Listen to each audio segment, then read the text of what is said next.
Hello friends, welcome to my new blog. আজকে চলে এসেছি গেদেতে একটা ফাংশানে।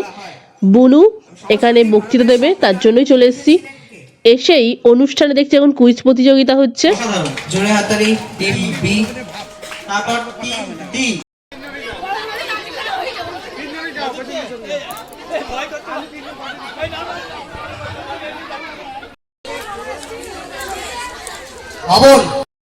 এবার বুনু মঞ্চে উঠে গিয়েছে বক্তৃতা দেওয়ার জন্য বাংলাদেশ ও ভারতের দ্বিপাক্ষিক সম্পর্ক। ভারত বাংলাদেশ দ্বিপাক্ষিক সম্পর্কের পরিবর্তিত রূপের উপর আমার গুরুত্বপূর্ণ বক্তব্য।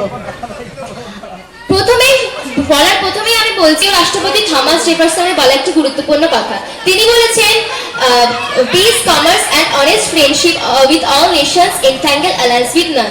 ভারত বাংলাদেশের গভীরতার প্রসার এই অল্প সময়ে তুলে ধরা সম্ভব নয়।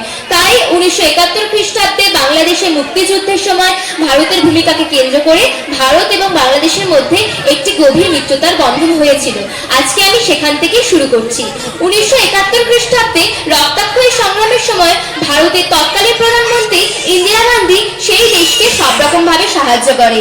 ভারত একটি প্রথম দেশ যে বাংলাদেশকে স্বাধীন পৃথক দেশ হিসেবে স্বীকৃতি দেয়। এমনকি বাংলাদেশের স্বাধীনতা দিবস 16ই ডিসেম্বর এদেশেও পালিত হয় বিজয় দিবস বলে। তবে ভারত বাংলাদেশ সম্পর্কের দ্বিপাক্ষিক পরিবর্তন রূপ পালিত হয় 6ই ডিসেম্বর 1971। ভারতের তৎকালীন রাষ্ট্রপতি ভিভি গিরি এই দেশকে আমাদের এই দেশের মিত্রতার বন্ধন থেকে একটি কথা বলেছিলেন। তিনি বলেছিলেন, our two countries are bound in a firm of friendship and both are dedicated to the principle of secularism, democracy and socialism. আমার আরো একটা কথা বলা দরকার, সেটি হলো ভারত এবং বাংলাদেশের ইতিহাস, সংস্কৃতি ও শিল্পকলা কেন্দ্র ও ভাষার প্রতি ভালোবাসা উভয় দেশের বাঙালির সম্প্রদায়ের সখ্যতাকে আরো সুদৃঢ় করেছে। আজও এপারের বহু মানুষের আত্মীয় স্বজন ওপারে রয়েছে। আজও এপারের বহু মনীষীর স্মৃতি ওপারে গুমড়ে গুমড়ে কাঁদে। আজও উভয় দেশে কবিগুরু রবীন্দ্রনাথ ঠাকুরের গান আকাশে বাতাসে মুখরিত হয়। তাই তো আমরা সবাই মিলে 21শে ফেব্রুয়ারি আন্তর্জাতিক মাতৃভাষা দিবস হিসেবে পালন করে থাকি। মাননীয় বিচারক মণ্ডলী, যেহেতু ভারতের নারী ছেড়েই বাংলাদেশের জন্ম, তাই বাংলাদেশের প্রতি ভারতের কোথাও না কোথাও একটি আবেগ রয়ে গেছে। ওদের দুঃখে আমাদের চোখে জল আসে এবং ওদের আনন্দে আমাদের মুখে হাসি ফোটে। তাই তো আমরা সকলে মিলে ভারত এবং বাংলাদেশের একটি গভীর মিত্রতার বন্ধনে রয়েছি। এবং তবে আন্তর্জাতিক সম্পর্ক আবেগকে প্রশ্রয় দেয় না। তাই আমেরিকার 35তম রাষ্ট্রপতি ভিভি গিরি একটি কথা বলেছিলেন। তিনি বলেছিলেন, domestic policy can defeat us but foreign policy can kill us. এরপরে অনেক টানাটানি হওয়ার পর এবং অসন্তুষ্টির বাতাবরণের পরে শেখ হাসিনা 1996 সালে বাংলাদেশের ক্ষমতায় আসেন এবং তিনি এসে ভারত ও বাংলাদেশের মধ্যে যে সম্পর্ক সেটাকে আরো সুদৃঢ় করার চেষ্টা করেন। 1996 সালে দীর্ঘকালীন জলবন্টন সমস্যা স্বাক্ষরিত হয়। এরপরে 2015 সালে 6 জুন ছিটমহল বিনিময়ে স্বাক্ষরিত হয় এবং ভারত বাংলাদেশকে অনেক রকম ভাবে সাহায্য করে। ভারত একটি প্রথম দেশ যে বাংলাদেশকে সব রকম ভাবে সাহায্য করে। ভারত সাহায্য করে রাস্তা তৈরির জন্য, রেল স্থাপনের জন্য এবং ভারতের সুবিধাজনক ভিসা প্রদানে বাংলাদেশের 30 লক্ষ মানুষ প্রতি বছর ভারতে আসে চিকিৎসার জন্য এবং এইভাবে বাংলাদেশ একটি সমৃদ্ধ দেশে পরিণত হচ্ছিল। কিন্তু 2024 সালে 5ই আগস্ট মৌলবাদীদের সাথে ছাত্রছাত্রীরা মিলে একটি বড় আন্দোলন তৈরি করে এবং তার জন্য শেখ হাসিনাকে বাংলাদেশ ছেড়ে ভারতে আশ্রয় নিতে হয় এবং তার জন্য বাংলাদেশের লোকরা ভারতের উপর ক্ষিপ্ত হয়ে ওঠে এবং বাংলাদেশে থাকা হিন্দুদের উপর অত্যাচার করতে থাকে এবং হিন্দুর মন্দিরগুলো ভাঙতে থাকে এবং নারীদের উপর অত্যাচার করতে থাকে। এবং শুধু এটাই নয়, ওখানে থাকা ইসকনের সন্ন্যাসী তাকেও বন্দী করে রাখে বিনা কারণে এবং সেটার জন্য অনেক বড় একটি হয় এবং তাদের প্রধান ইউনিস খানের সাহায্যে তারা ভারতের উপর নানা রকম হুমকি দেয়, সেভেন সিস্টারকে দখল করার হুমকি দেয়, আরো অনেক রকম হুমকি দেয়। তো আমি বক্তব্য শেষে আমি এটাই কামনা করি যে আবার আগের মতো যাতে বাংলাদেশ ও ভারত মিলিত হয় এবং আগের মতো যাতে বন্ধুত্ব তৈরি হয়। এবং আমি বক্তব্য শেষে ইন্দিরা গান্ধীর একটা বক্তব্য দিয়ে শেষ করতে চাই। তিনি বলেছিলেন, there will be the friendship between the Bangladesh and ourselves, but not one sided friendship. No one does anything for nothing, and someone has to take and someone to give. ধন্যবাদ। বুনুর বক্তব্য শেষের পরে আরো দুজন বক্তব্য দিয়েছে, তাদেরটাও কিছুটা তোমাদের সাথে শেয়ার করছি। একটা ঘটনা 2024 সালের ডিসেম্বরে ত্রিপুরাতে যে ঘটনাটা ঘটেছিল, সেখানে বাংলাদেশের কালচারকে সরাসরি অপমান করা হয়েছিল।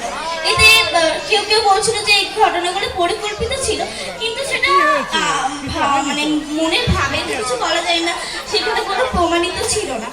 যদিও ভারত ও বাংলাদেশ যখন স্বাধীন হয়েছিল, যখন বাংলাদেশ, তখন তাদের মধ্যে নানা চুক্তি হয়েছিল, মৈত্রী চুক্তি এবং নানা কিছু। এবং ভারত বাংলাদেশ দুটি শ্বাস, যেটি হিন্দু মুসলমান, হিন্দু যাহার নয়ন মরি, মুসলিম তাহার প্রাণ।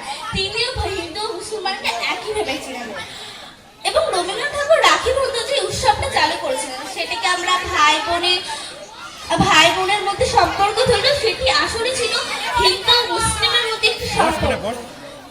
এটি আমরা কি করে ভুলে যেতে পারি? তিনি হিন্দু ও মুসলিমদের মধ্যে যে সম্পর্ক, সেটি গড়ে তুলতে সামরিক প্রয়োজনকে একে অপরের সহযোগিতায় পূরণ করে স্থাপিত হয়েছে। এটি শুরু হয় 1971 সালে মুক্তিযুদ্ধের সময়। মুক্তিযুদ্ধের সময় ভারত এক অবিচ্ছেদ্য অংশ। মুক্তিযুদ্ধ যোদ্ধাদের প্রশিক্ষণ থেকে শুরু করে অর্থায়ন, অস্ত্র প্রদান ইত্যাদি ভারতই করে এবং এর জন্য বন্ধুত্বপূর্ণ দুটি চুক্তি স্বাক্ষরিত হয়, নাম হলো দ্বিপাক্ষিক শান্তি এবং মৈত্রী চুক্তি। কিন্তু 1975 সালে এর কিছুটা পরিবর্তন আসে। ভারত বর্তমানের সম্পর্কের কি? ভারত বাংলাদেশের সম্পর্ক এখন কিছুটা পরিবর্তনশীল হয়েছে, কিন্তু এরপরেই মহিলা টিম এরও কুইজ হয়েছিল, সেখানে আমি পার্টিসিপেট করেছিলাম, তো সেটা আমার ভিডিও করা নেই, দিতে পারলাম না। এখন হচ্ছে গানের লড়াই প্রতিযোগিতা।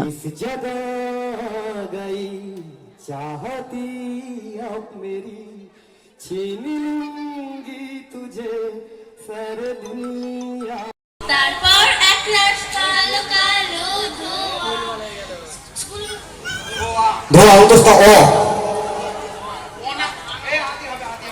আচ্ছা, আদি কর।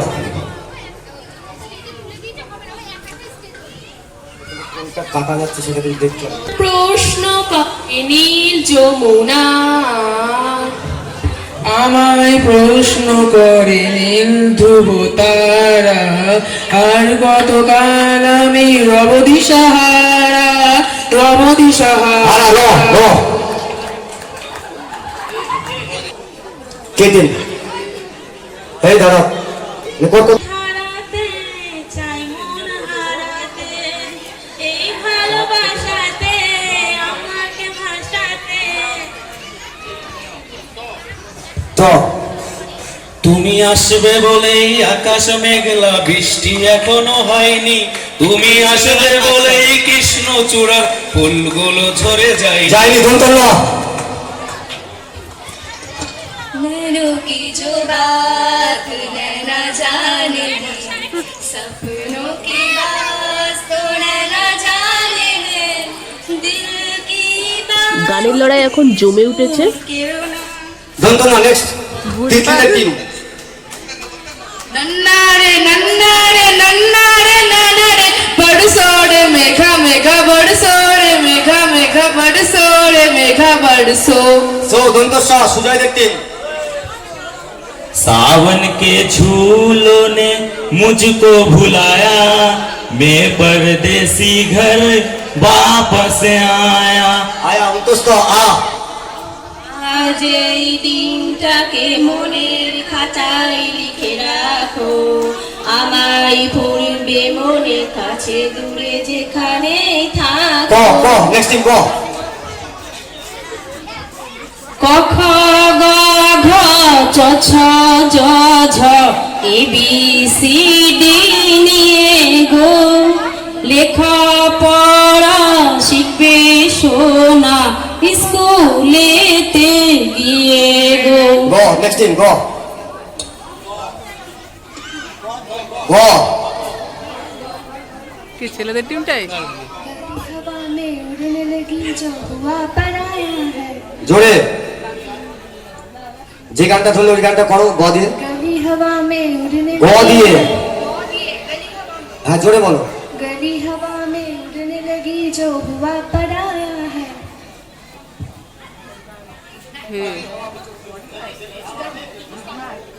লাস্টে কিসে ছাড়লে হ চল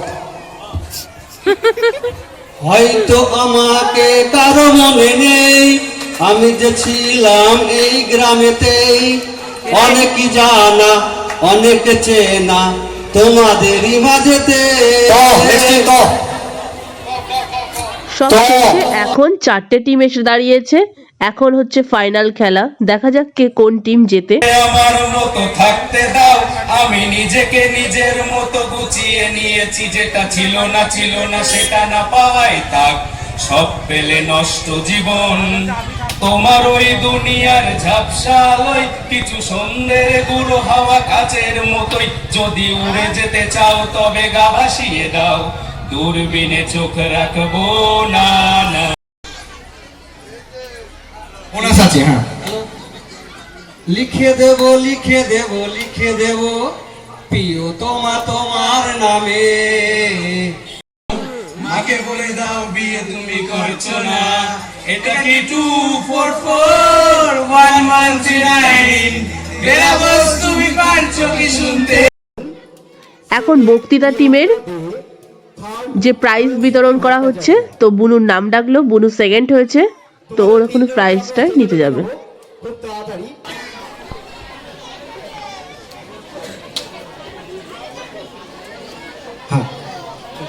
ফার্স্ট হয়েছে যে বক্তৃতায় আরাধ্যা মণ্ডল, তাকে সার্টিফিকেট এবং পুরস্কার তুলে দেবে কেতু বিশ্বাস, অনিরুদ্ধ বিশ্বাস। সেকেন্ড প্রিয়াঙ্কা, তার হাতে পুরস্কার তুলে দেবে সায়ন বিশ্বাস।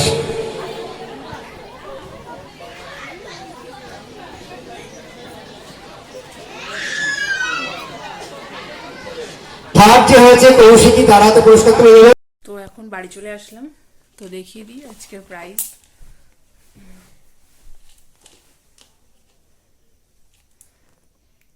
Second prize. তো আজকের দিনটা ভালোই গেল।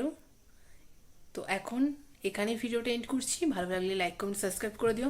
Tata bye bye.